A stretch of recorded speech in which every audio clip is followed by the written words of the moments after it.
Well, hello everybody and welcome to Jeff's Baking Blog. I'm just back from a trip to Prague, so I haven't been baking for a little while, but I'm going to start again and I'm going to make some biscuits today, or some cookies. These are going to be cranberry shortbread cookies. So I've put into my bowl 190 grams of plain flour. I'm going to add 35 grams of corn flour or cornstarch and 135 grams of caster sugar. Now I'm doing this in the stand mixer. You could do it in a food processor and probably slightly more effectively, because what I'm going to do is add 170 grams of cold butter and mix it until it turns into sort of fine breadcrumbs. First of all, I'm just going to mix this up a little bit. That's enough for that. I also have 70 grams of dried cranberries, and I'm preheating my oven to 180 Celsius, 160 Celsius with a fan, 350 Fahrenheit, and I have a couple of pans. These are the sort of pans that you might use for making mince pies or something, and I'm going to put my cookie mixture in those and cook them like that. So having put our dry ingredients in, I'm just going to add the butter and I'm going to mix it on low to medium for a couple of minutes until the butter has mixed into the flour and it's formed a sort of breadcrumbs. I don't want it to go into a batter, but just breadcrumbs. So I'll do it on low to medium and I'll be back with you when we've got the desired result.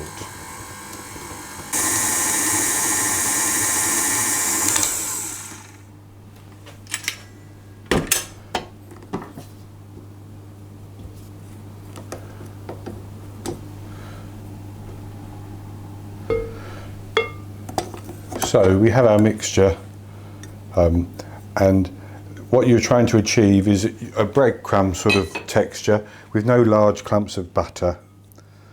Now you could do this by hand, of course, just rub it between your fingers as if you were making pastry, and that would be fine.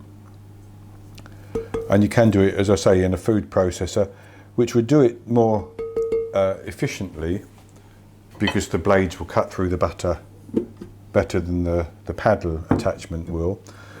But it's also a lot more washing up.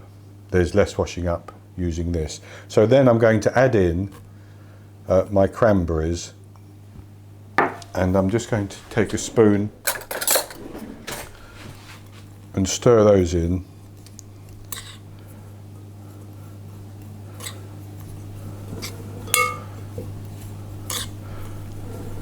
And I'm not going to worry too much. Where I can see they're clumping, I'm just going to break them up. You could actually chop the cranberries into smaller pieces if you wanted to.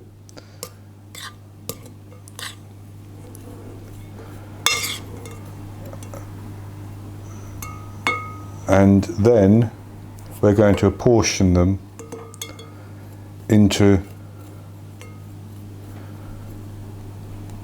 our cake pan, or our little tart pan, mince pie dish.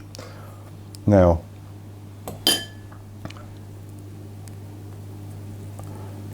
if you want, you can have some spare cranberries ready, so that if, when you've started to apportion them, it looks as though it's not evenly spread enough, you can just pop a couple more on top. And I'm using a quarter cup here, and I'm not going to quite use all of the cup.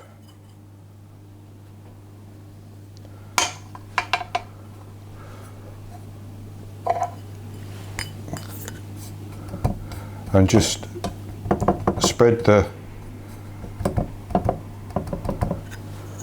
mixture in like that.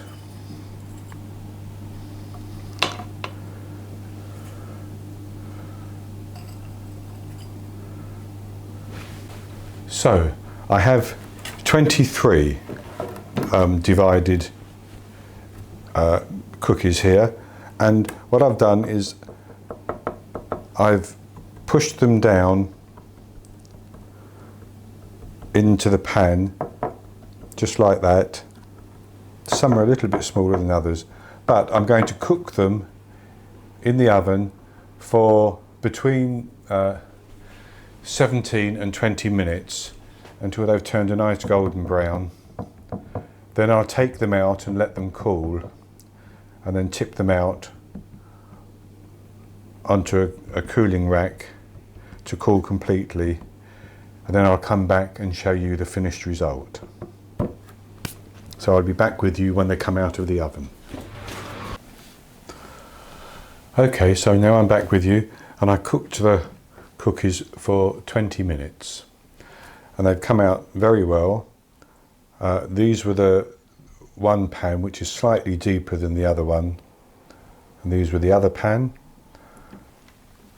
They're nice and short. I can feel that they're nice and short. I'm going to try this one,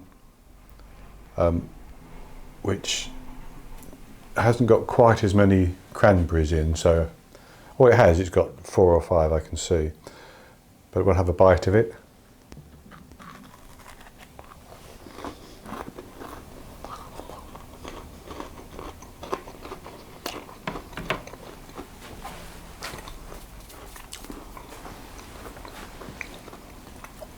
It has that lovely buttery shortbread flavour,